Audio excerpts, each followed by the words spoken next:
Welcome everyone to the 849th Transport and Infrastructure Committee meeting. I'd like to welcome all committee members and guests, Councillor Brooke Patterson, for attending. We currently have, that was yours? 1, 2, 3, 4, 5 items, but first of all, there's no absence to leave, so nil. Confirmation of previous minutes. Do I have a mover? Councillor Tozer, second to Councillor Hamill. All in favour? Carry. Do we have any conflict of interest? Nil. Fantastic. So at the moment we have 4 starred items, 5.1, 6.1, 6.2, 6.3. Would we like to unstart? We'll unstar 6.2 at this stage. Any others to be unstarred? Fantastic. So do I get a mover for 5.1, 6.1 and 6.3? Councillor Gates, seconder Councillor Tozer. All in favour? Carry. Fantastic. We will go to 6.2. So the petition response, improvement to the traffic flow and pedestrian safety on Tamegam Street and Golden Ford Drive, Tugun. Councillor O'Neill, I think. Tamangan Street. Tamangan Street. No, I wanted to unstar it just to thank the officers for a really informed investigation and report, and certainly, as you can see, there's been quite a few recommendations put forward. Some of them are taking place as we speak, and speed limit has already been decreased. And one thing that I'm looking forward to is actually investigation into the street lighting, which they say they were going to do. So I'm sure the petitioners and the people who live in that area, it was a local lady leaving church that night that got killed. Anything that we can do to improve pedestrian safety, I think it's all worthwhile. So thank the officers for me, EGM. Thank you. And I'll put that forward. Thank you. So we'll have a mover, Councillor Neal, second to Councillor Tozer. All in favour? Oh, sorry, any questions? My apologies, yes. Good report and good outcomes. There's a provision to reduce the posted speed limit to 30 kilometres an hour, which is, I'm sure, very welcome. Are there specific constraints or criteria that have to be met to achieve that sort of speed limit? I'm just thinking of other places. The team in making that recommendation will look at the local speed environment, so they'll look at sight distance and obviously the risk of interaction with pedestrians, etc. So when they actually look at that, they'll make sure that that criteria meets the requirements. All right. Councillor now. Just to add to that too, they did do some investigation of the current speeds along that area, and most of the speeds they're doing is around 29 up to 34 kilometres an hour, that stretch anyway. So they did the same thing in Griffith Street. It's through a business district. Yeah, just asked because my understanding prior to this was that there had to be certain criteria met. I'm not questioning this outcome. I think it's great, but of course everyone wants speed limits reduced everywhere, and everyone's got a concern about speeding vehicles. Typically, I've been saying to people, well, we can only apply that where we've got traffic calming in place or other, or there are particular elements of the character of that street or the location that are met.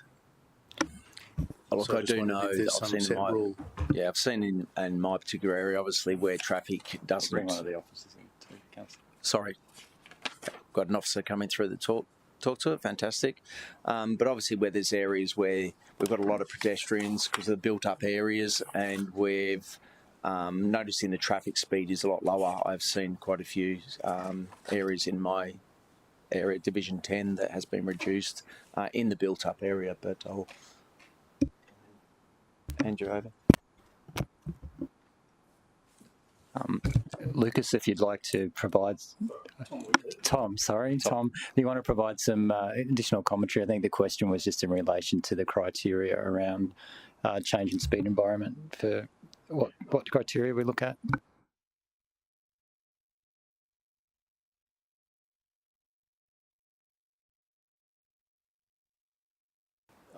criteria where the 85th percentile speed is 39 kilometres an hour or less, and if it's above that, then we'll introduce extra traffic calming to bring those speeds down.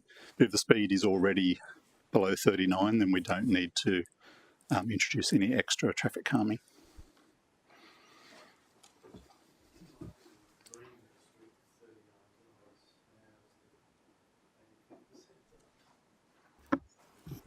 Thank you. Do we have any more questions? Anyone want to talk for it, against? We'll put the motion to you. All in favour? Carry.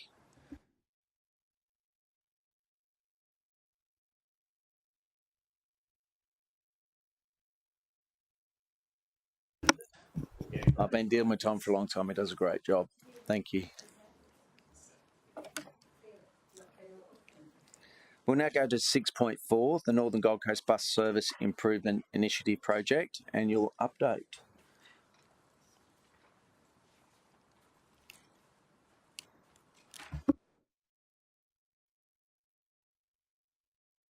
Yeah, and through the chair, we have a short presentation on this item, so I'll pass over to Dan.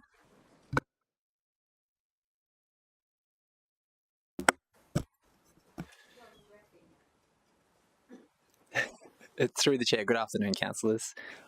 I'm here today to provide you with an update on the Northern Gold Coast Bus Service Improvement Initiative, which is a trial currently underway in the Coomera, Pimpama, Ormo and Jacobswell area on the Gold Coast. So firstly, in terms of background for this item, in 2021, Council resolved to enter into a 50-50 partnership with the Department of Transport and Main Roads Translink Division to uplift bus services in the Northern Gold Coast area. So each party, being us and Translink, are 50-50 funding this agreement with $8.2 million each, which is in accordance with the funding agreement currently in place. Coomera, Pimpama area was chosen because, as a lot of you are aware, it's one of the fastest growing areas in the country, and so it has a high density, high population area, and the public transport network prior to the trial starting was relatively poor, so it was identified as an area in need of uplift in terms of its bus services, which is why this location was chosen. So the project has been delivered in 3 stages. Stage 1 commenced in mid-February 2023 and involved us uplifting 3 existing bus routes currently operating in the area. So the improvements made was an improved frequency of those services as well as expanded hours of operation. And so that's resulted in an additional 779 new bus trips per week across those 3 services. In terms of uptake, it's been really positive. So for the 722 and the 726 routes in particular, we've seen a doubling of patronage daily on those services during different times of the year, which is a really promising and positive start for stage 1. So for stage 2, we introduced, and by we I mean Translink and the city, introduced 2 brand new bus services. So both of those are running from the Coomera train station to the future Pimpama train station, with one of the services running on the western side of the M1 and the other on the eastern side of the M1. We've added an additional 284 bus trips as part of stage 2. And again, the patronage and uptake has been really positive. So we're seeing for the service running on the western side of the M1, anywhere from 60 trips a day up to around 90 trips a day during different periods of the year. And for the service running on the eastern side of the M1, we've seen around 80 trips a day up to, during peak periods, anywhere from 220 trips in that day. Another big part of the initiative and the city's major role in this initiative has been the delivery of bus stops, brand new bus stops. So we've delivered 48 new bus stops as part of stage 2 and a further 36 for stage 3. And it's really important to acknowledge for the bus stops, Dylan Rapson is the project manager with the city that was actually able to deliver all of those bus stops. That was a monumental task for him. He delivered approximately 86 in about 18 months, which was seemingly an impossible task, yet he somehow was able to do that. So a big shout out to Dylan. His efforts really have made this timing possible. Certainly want to call Dylan out and thank him. Next, so for stage 3, so stage 3 has been split into 2 parts. The reason for that is stage 3 was originally going to commence when the Pimpamar train station opened. However, there's been a delay to that opening. So rather than waiting to start stage 3 with that opening, a decision was made to split it into 2 parts. So stage 3, part 1 commenced in September 2024 of this year, and that involved 2 brand new bus routes being introduced and then 2 existing bus routes being uplifted as well. Stage 3B will be commencing when the Pimpamar train station opens, which is scheduled for 2025. So in terms of in terms of the uptake of those services, the 2 new bus routes, we only have a month's worth of data because it's only just opened recently, but we're seeing for one of those services on average 90 trips a day, and for the other one just over 40. So really positive and promising signs for those. And we've introduced overall an additional 500 trips in stage 3, bus trips per week.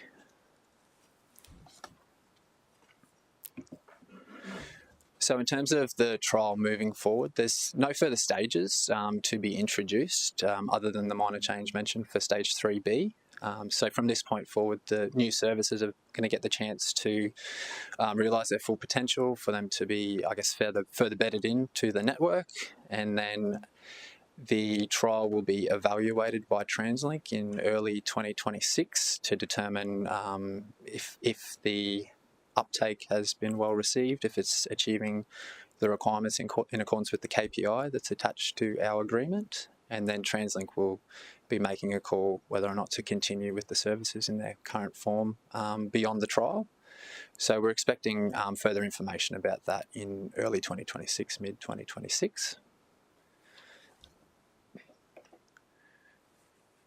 So to date, this has been a really positive project. We've seen some really great improvements to the bus network in the Northern Gold Coast area, and off the back of that really positive momentum, we would like to consider future partnership opportunities similar to this. So, and TransLink are also keen to partner with us in identifying and doing partnerships in other areas in the city. So the team have, the first step in that process is we need to have a good understanding of how our network's currently operating citywide. So we are currently undertaking a detailed analysis of our existing bus network across the whole city. And the idea with that is we basically want to understand where it's working well, where it's not working not so well. And then the idea is we want to identify those areas with the greatest need, the greatest demand for improvements, but we also need to make sure that those areas have the right ingredients to make sure that any uplift is going to be well received and it's going to be successful from a trial perspective as well. So we need to make sure that it will be used. So the idea moving forward is the team will be coming back to council late next year after undertaking that detailed review, seeking approval to proceed with a future partnership elsewhere in the city, where we'll look to partner with TransLink to do something similar again.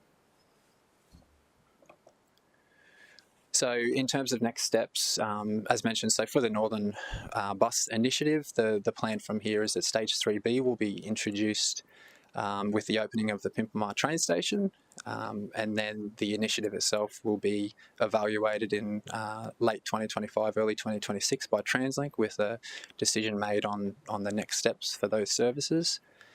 And then, as I mentioned, we will be identifying future partnership opportunities and bringing forward a paper to council late next year, seeking support to enter into a similar partnership as we've done for the Northern Bus Initiative. And the trial itself actually finishes around June 2026. So in conclusion, obviously, to date, the Northern Bus Improvement Initiative has proven to be very successful. There's the partnership with TransLink has been very positive, very collaborative, and they're keen to do something similar again. So officers are certainly keen to continue with that as well. Some final stats just to sum this up. So we've introduced almost 1,500 new bus trips per week in the Northern Gold Coast area, and the stat we've been given from TMR is more than 20,000 people now have a bus stop within 400 metres of their residence, which wasn't the case before the trial commenced. So off the back of that great success, we want to do this again somewhere. So thank you very much for your time, everyone. Thank you, Dan. Councillor Gates. Thank you. I'd like to move this and I'd like to speak to it. I don't have a specific question because I'm across it, but I would like to speak to it when the opportunity arises. Would you like to second it? Councillor Young, or if you have a question? However. Yep, I'm happy to second it, but I'm happy for a question. Thanks, Chair. I did ask the officers before we commence the committee, but I'll just do it openly here because there is a provision in this in the future for a review and consideration of other routes, locations. Currently, there's a on-demand service being operated by the state government through Pacific Pines and Nerang, and that's been very well received. And of course, with the change of government, I'm not certain what the intention of the new government will be. I think there were promises made during the campaign period about the retention of that existing facility service at least. I just want to try to, through the officers, ask them to confirm with the state government what its intentions will be, and based on that, if that might then be one of those, if those areas might be considered for this future expansion. Because parts of Nerang in the west, they've got no services at night time, no scheduled services, no services on the weekends. It's just deplorable. And I'm sure it's not alone. Those areas are not alone. Yep, so through the chair. So yes, Councillor, we'll follow that up with TransLink to understand the plans for the on-demand transport service. And the areas you mentioned, Nerang, are part of the investigations that we're undertaking, so they will be considered and factored into the review that we're doing. Thank you. Thanks, Chair. Thank you. And another one I've got is obviously when you start looking at other opportunities, you'll be meeting with most councillors to get an understanding of their routes that could be possibly to consider part of that review. I've got one at the Spit that's been a high discussion point for a long period of time, but part of that review would be at least talking to most councillors. Through the chair, yes, happy to do that. Thank you. The other question I've got is the 50-cent fares. Did we notice any change or uplift during that period, particularly on these routes?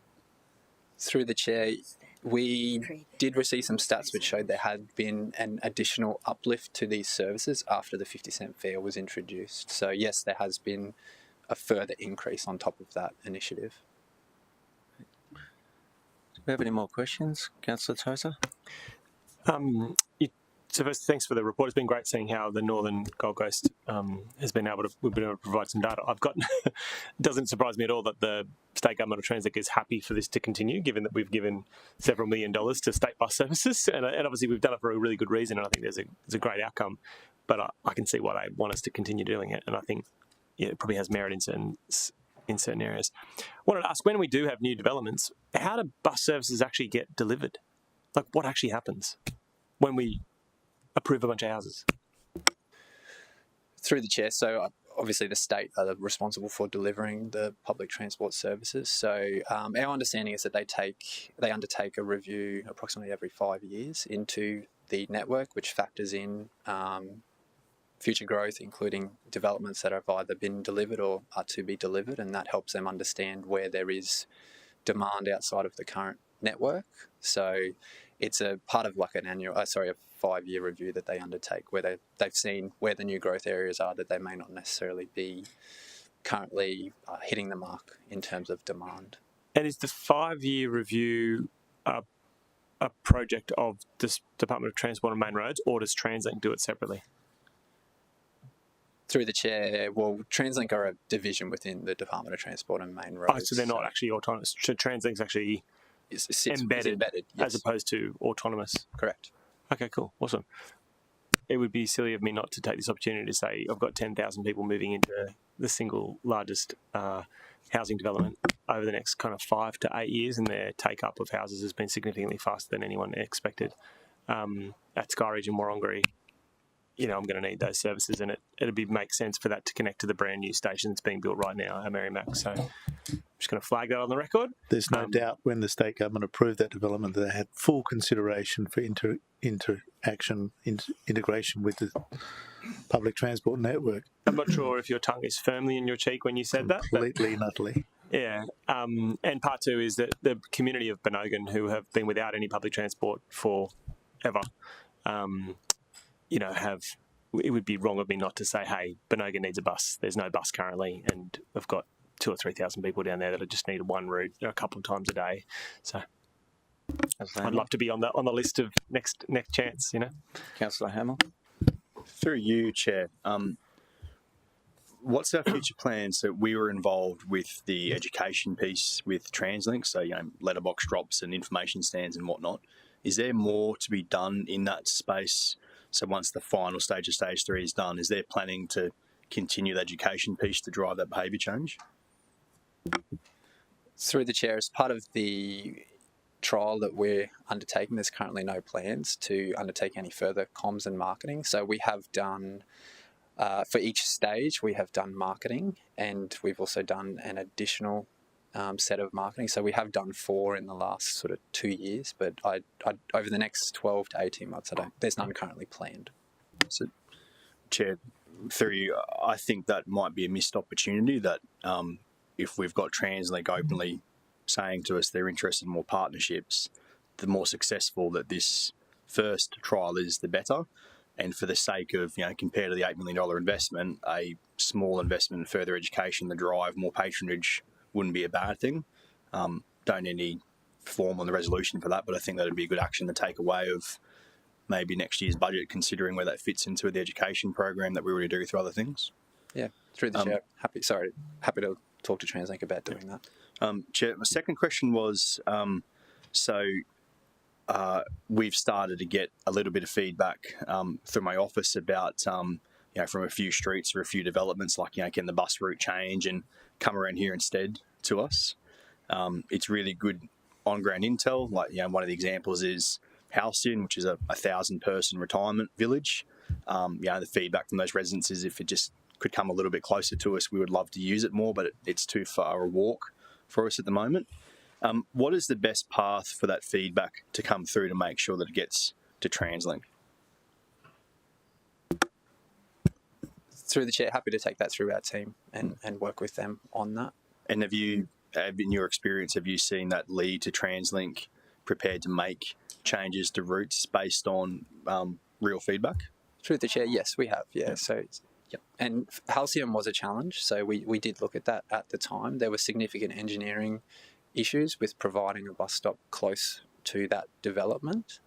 So the nearest bus stop is 700 metres away from the entrance to their area. So it would be difficult to put a bus stop closer to them because of the engineering constraints, but it's certainly something we are able to talk to TransLink about for improvements in the future. And Chair, I appreciate that, but when you've got a captive audience of 1,000 people wanting to use a bus service, and where, if there was 150, 200 numbers from it a day, maybe that makes the cost benefit of the bus stop stack up, but we'll continue that conversation. My final question was, so you mentioned the point of all the new bus stops and bits of path connections and pram works we did, and I got to admit, fairly amazing to see. Like, I don't think I've ever seen so many council crews condensed into a section of the city before. There was just stuff going on everywhere.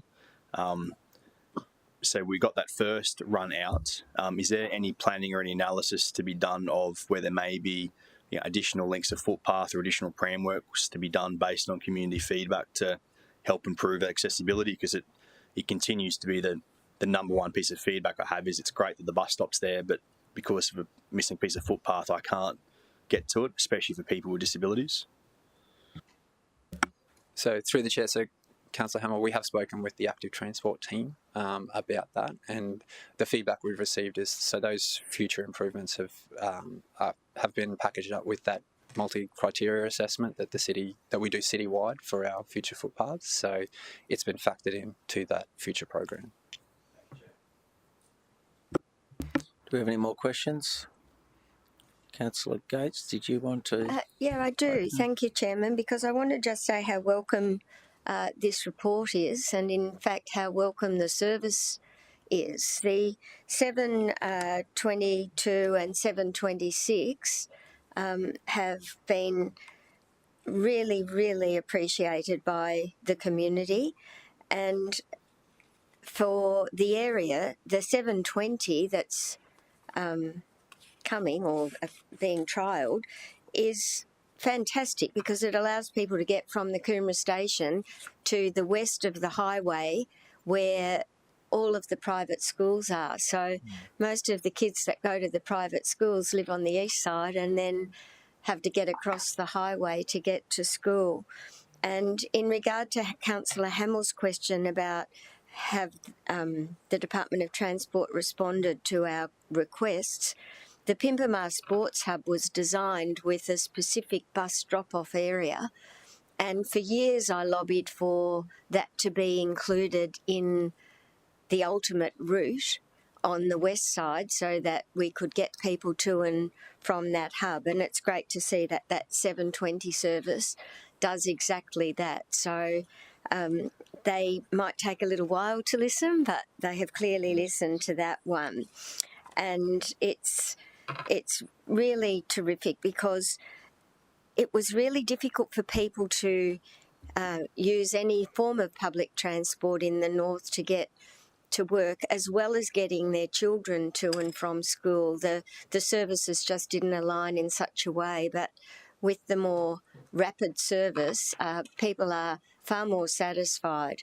And it does go back a very long way. I can recall when Jackie Trad chaired the SEQ planning committee that was run out of William Street, and there was a rapid service that was being conducted in one part of Northern Gold Coast, but like the Paradise Point area, where there was a much older community that just weren't using it.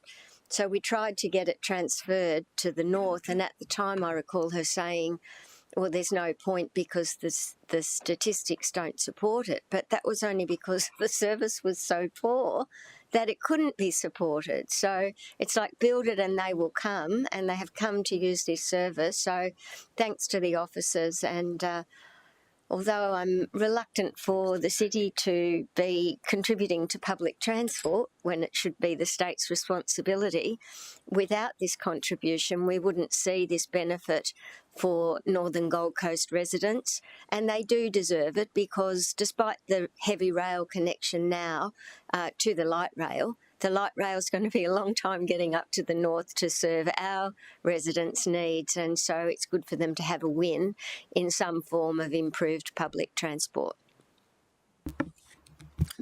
Councillor Hamill, what? Not speaking against Chair, but are you happy for me to speak on the matter? I'm happy to, yep. Chair, so I hadn't heard that stat before about, that through this we've connected 20,000 residents to public transport within 400 metres. That's fairly powerful. That's a big chunk of population that for most of them before this, just had access to nothing at all. And for the ones that did have access to a bus service, it was most likely a 2-hourly bus service that started at 7 o'clock in the morning and finished at about 4 o'clock in the afternoon.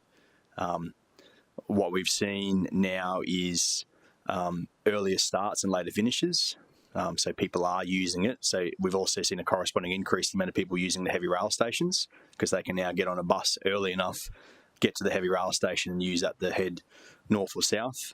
We're seeing an increase in patronage of children getting the bus to go to school, and our schools' active, our city's active travel programs are helping drive that, and that's been a really big success so far. This was not a small decision of council. It was a big deal, and I know for officers it was a big deal to put forward such a bold proposal because we were the ones leading this, and I think we should point that out. And this wasn't TransLink came to us. This was the city went to Translink and said, we really think this needs to happen, and we're prepared to back that with cash. And Mr. Chair, rightly so, because we are investing hundreds of millions of dollars as a city in the light rail. This very small contribution compared to the scale of that is not out of place. As a city, we are well and truly in the public transport space, so I don't think we need to kid ourselves. Otherwise, we're in there to the tune of hundreds of millions. This has been a brilliant outcome, and what we're seeing, and what my family used it for recently, was we jumped on a bus, got to Heavy Rail Station, transferred over at Helensvale, and jumped on the light rail to get down to Broadbeach, to avoid the highway on the weekend. So it had a real impact. The final point I'd like to make, and I addressed it quickly before, but the impact it's had on people with disabilities in my area. The suburb of Pimpama, for example, has a high proportion compared to a lot of other areas of the coast of people with disabilities. Access to public transport for them to live their best life is critical, and it just wasn't there. This has made a big difference. They were able to get to their appointments easier. They were able to get around our city easier. And that's a brilliant outcome, and one that we should be really proud of. Does anyone want to talk against the motion? Anyone talk to it? Yeah. Look, as we all know, state government looks after public transport. I think this has been a great initiative of the city. As we keep growing, we've got to ensure that we're getting people out of cars and get them into other forms of mode, and one of those is public transport. And as much as state government should be taking the lead, for us to partner with them in cases to kickstart some of these routes for our residents, it is really important as a city we stay ahead of the curve, because sometimes we can't rely on state government. So this has been a great initiative for the city to help our northern residents, and just want to thank the officers for the work so far. So thank you very much. I will put it to the floor. All in favour? Against? Carry. Do we have any general business? No? Fantastic. Meeting closed, 1:33. Thank you.